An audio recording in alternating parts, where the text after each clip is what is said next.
Colonel অলির কথা বললাম।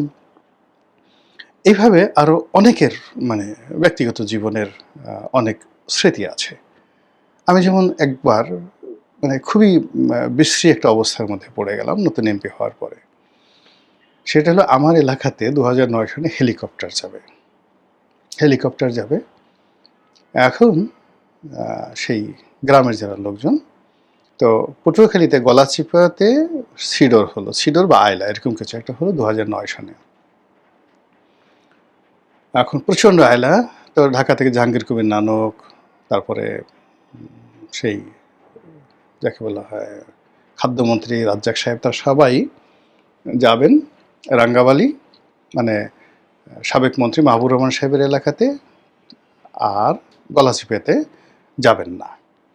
এখন গলাচিপার লোকজন, সাধারণ নেতাকর্মীরা, ভাই এটা কি হলো, আপনার কি কোনো দাম নাই, আপনার কি কোনো পত্তা নাই, আপনি যদি মন্ত্রীরা আসলো তারা যদি সেই হেলিকপ্টার যদি গলাচিপাতে নামে তাহলে আমাদের কোনো মুখ থাকে, আমরা আপনার দল করি, এই সরাসরি রাঙ্গাবালি যাবে, খেপুপড়া যাবে, তো মাহবুব মিয়ার যাকে বলা হয় দাম বেড়ে যাবে। তো আমার আসলে এমন অবস্থা হয়ে গেলো যে আমি নিজেও কনফিউজড হয়ে গেলাম। তো তখন আমি রাজ্জাক সাহেবকে টেলিফোন করলাম, খাদ্যমন্ত্রী। উনি বলল যে, রনি এটা তো আমার আসলে কিছু করার নেই।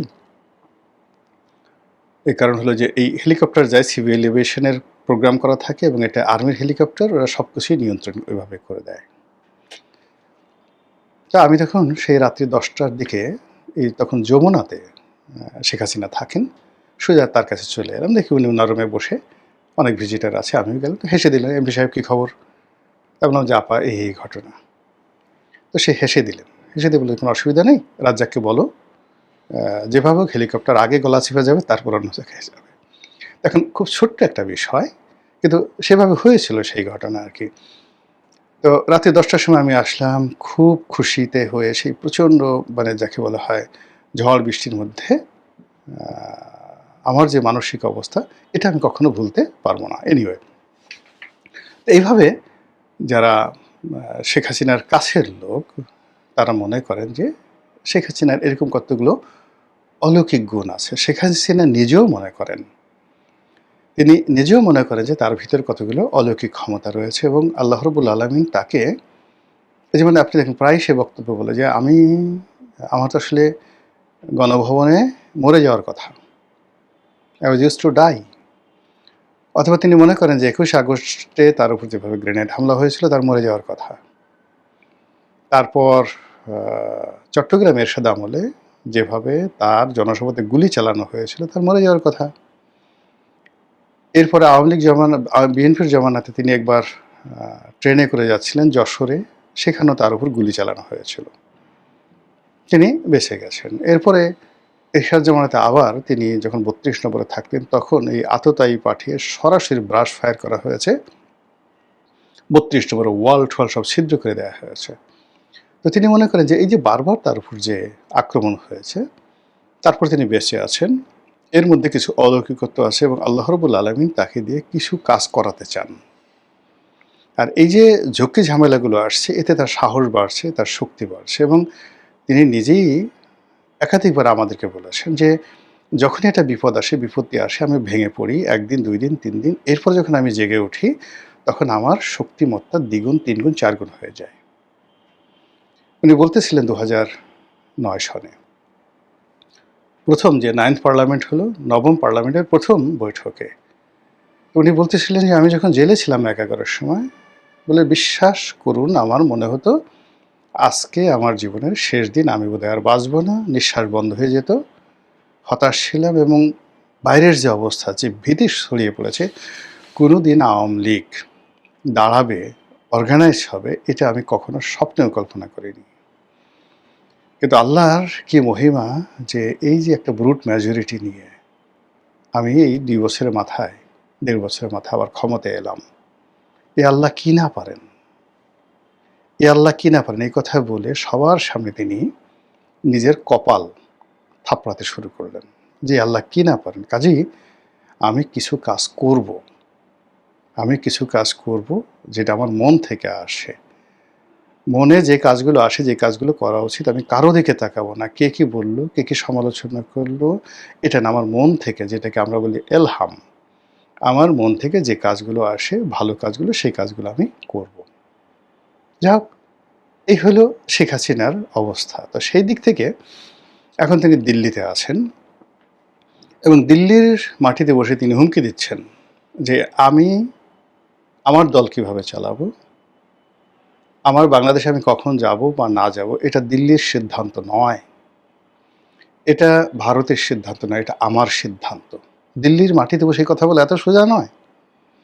যেখানে আমরা বাংলাদেশে বসে একজন রাষ্ট্রদূতের সঙ্গে আমাদের প্রধানমন্ত্রী করমর্দন করে ছবি তুলে সেটা আবার ফেসবুকে দিতে আমরা স্বাচ্ছন্দ্য বোধ করি, সেখানে শেখ হাসিনা আমেরিকার পররাষ্ট্রমন্ত্রীকে অ্যালাউ করতেন না তার সাথে দেখা করার জন্য। জন ক্যারি যখন এলেন, মানে শেখ হাসিনার সাথে সমান্তরাল হাঁটবেন, নট লাইক দ্যাট। এবং এই জন ক্যারি যিনি পররাষ্ট্রমন্ত্রী ছিলেন, যিনি আমেরিকার প্রেসিডেন্ট হওয়ার কথা ছিলেন, ভাইস প্রেসিডেন্ট ছিলেন, তো সেই জন ক্যারি এই যে এখন যে ব্রেন্ট ক্রিস্টেনসেন তার মতো লম্বা। তো শেখ হাসিনার পাশে দাঁড়ালে শেখ হাসিনাকে ছোট মনে হবে, এই জন্য সে শেখ হাসিনার পিছিয়ে পিছিয়ে হাঁটা শুরু করলো এবং হাত কাছুমাছু করে। আপনি ছবিগুলো দেখেন। আর এখন ব্রেন্ট ক্রিস্টেনসেন দেখেন, সে গিয়ে করে কি ওই যে জন সিনহা বা রক, যে যাকে বলা হয় যারা ওই যে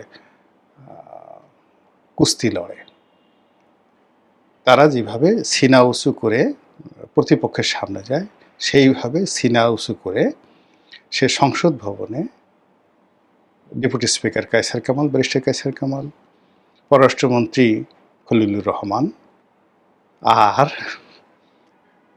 শফিকুর রহমান জামাতের, তাদের সামনে যখন যান আর ওই মানুষগুলো যখন সেই গালিভার ট্রাভেলসের দিকে তাকিয়ে থাকেন, কি যে একটা দৃশ্য! আমার কাছে মনে হয় আমেরিকা ইচ্ছা করে এই লোকগুলোকে অপদস্থ করার জন্য এরকম একটা লম্বা চূড়া লোক বাংলাদেশে দিয়েছে। শেখ হাসিনার জমানাতে যদি সে আসতে চাইতো, বিশ্বাস করেন তাকে সে অ্যালাউই করতো না বাংলাদেশে, যে ইউ ক্যানট কাম, এত বড় একটা শরীরের লোক নয়, খাটো খোটো লোকজন দেওয়া আর কি বাংলাদেশে। এই হলো শেখ হাসিনা। সেখানে বসে তিনি বলছেন যে তিনি মরে যাবেন, জেলে যাবেন, ফাঁসিতে চলবেন, তবু বাংলাদেশে আসবেন। সেখানে বসে তিনি বলছেন যে আমি আসবো কি আসবো না সেটা ভারতের সিদ্ধান্ত না, এটা আমার সিদ্ধান্ত। আমার দলে কে সভাপতি হবে এটা আমার ব্যাপার। এমনকি তার ছেলে সজীবাদের জয় যে কথাগুলো বলেছেন যে আম্মা সম্ভবত রিটায়ার্ড করবেন, তিনি বলছেন যে নো। বোঝার চেষ্টা করেন যে এই বয়সে তার ছেলে তাকে নাড়াতে পারছে না। মানে অনেকে সে লেজ মাথা নাড়ায়, মাথায় লেজ নাড়ায়, শেখ হাসিনা এখন মাথায় হিসেবে আছেন, কোনো লেজ এখনো পর্যন্ত তাকে নাড়াতে পারেনি। সেটা ওয়াইদুল কাদের হোক, সজীব ওয়াজেদ জয় হোক, শেখ হেলাল হোক, শেখ সেলিম হোক, এনিবডি। এই বিপদের সময়ও মানে কেউ বলতে পারছে না যে সব দোষ শেখ হাসিনা, শেখ হাসিনার জন্য আমাদের এই দুরবস্থা।